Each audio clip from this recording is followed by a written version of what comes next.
Everyone wants me to be short. I will decide while talking. First of all, when they asked me to talk about imprisonment, I jumped on the occasion. It's true that in the beginning I said no, but I accepted later because this is important to me. In the last 10 years, I've been very much busy with imprisonment, coming back to normal life after imprisonment. You probably remember the 2 days we conducted about imprisonment. Time spent in prison, we'll talk about that. The story of being imprisoned is a story of small numbers, but it's a very significant problem from the human point of view in Israeli society.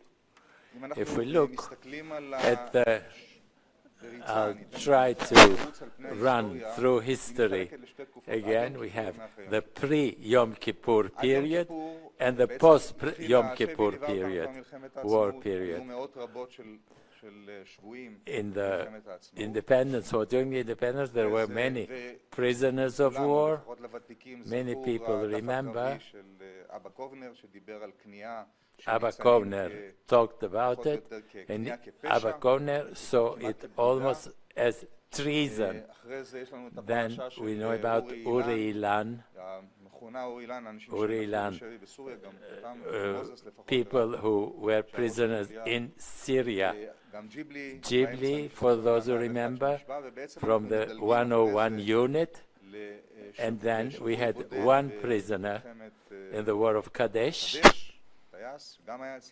And then in the Six-Day War, we had pilots who were prisoners and were exchanged quite quickly.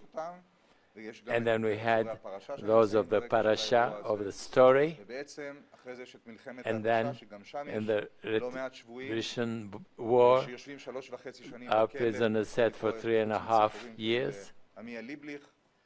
And during the war of attrition. And then we get to the Yom Kippur War.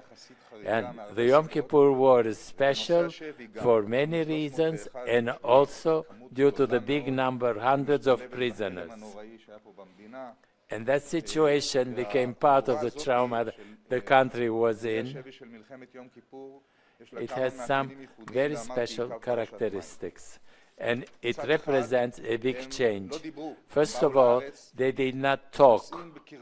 They came as if we're in front of treason. Many thought that the fact that they surrendered was an act of treason. When you look at the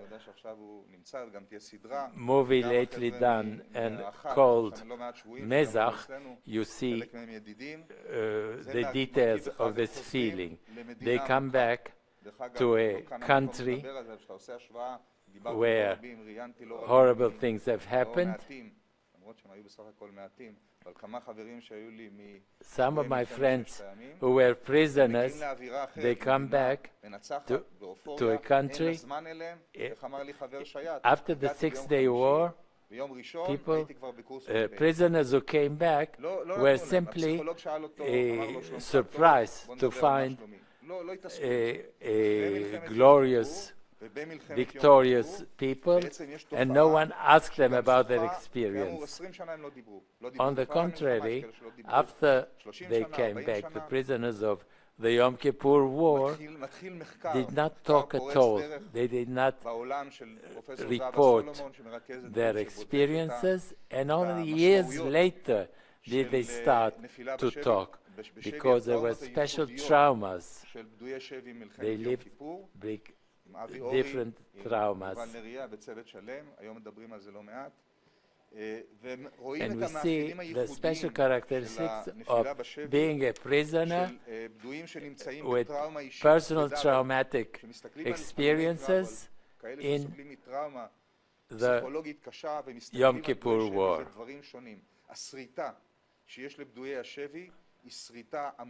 They are very deeply touched, and of course everyone is trying to help them, but it is a lifelong experience.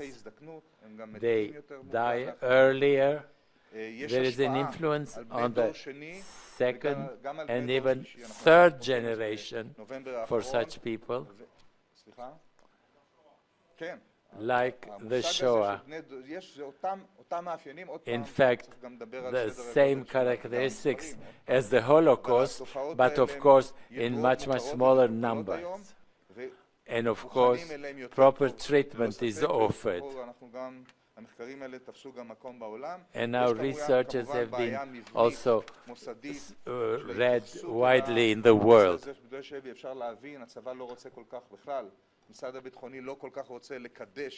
The fact is that the Ministry of Defense doesn't really want to talk much about this situation.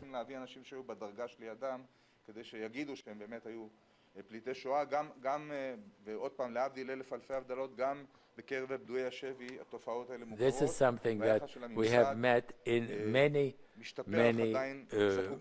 Yom Kippur prisoners, war prisoners. And now we're talking about a change.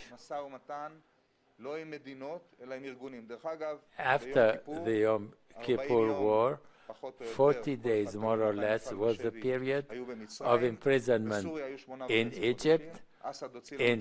In Syria it was 3.5 months, and then we are in front of terror organizations in the years that followed the Yom Kippur War. There are prisoners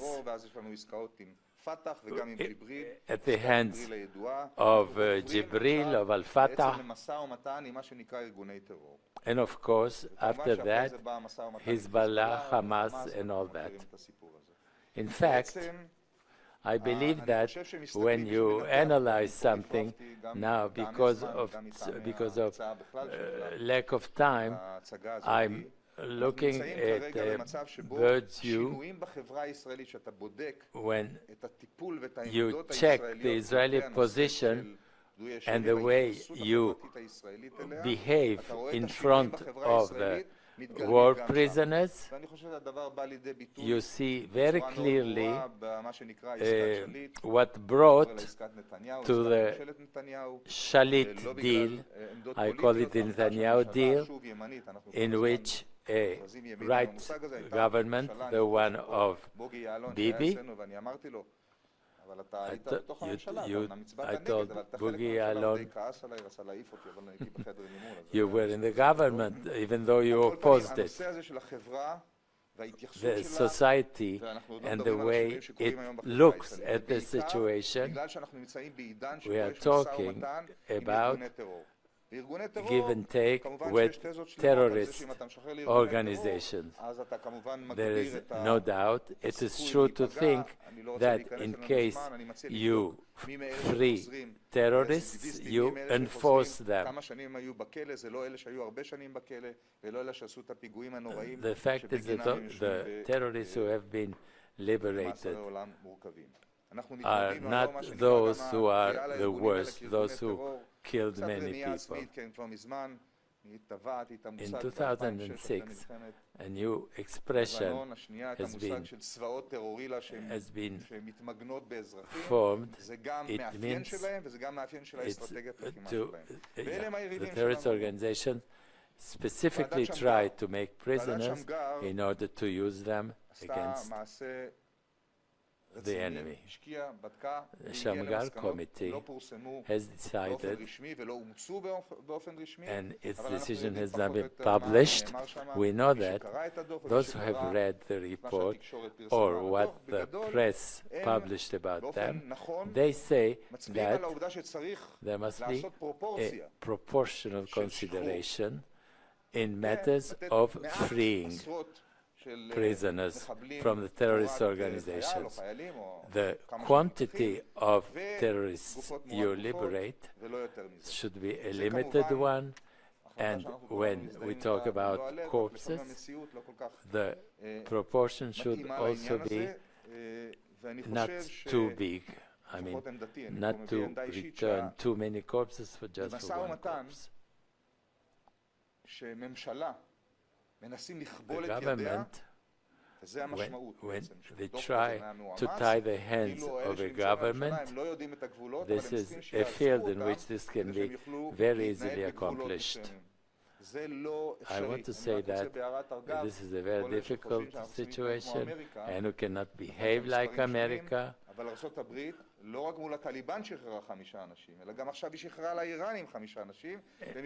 The United States is free 5 in fact, the situation of promising and dealing with terrorist organizations, but you should not tie the hands of the government with principles that are not applicable, even though if they look right ones.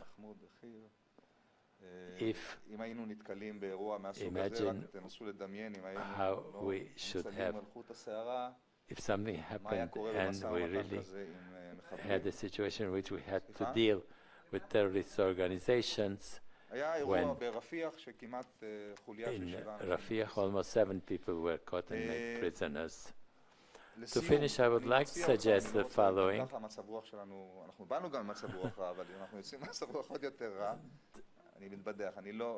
I want to finish by saying that in the coming wars, if there are any wars, let's hope there will be none. It is clear, no doubt, that if something happens in the north, the situation, imagine what will happen. There will be a possibility that something will be, that an incursion will be in the north or fighting inside Lebanon, and will have to confront the necessity to free prisoners, Israeli prisoners, and the give and take will be with terrorist organizations. I don't know if it will be with countries, but this is something that we must really consider. It is important from value-wise. In spite of the small numbers, it has a very big importance. Thank you.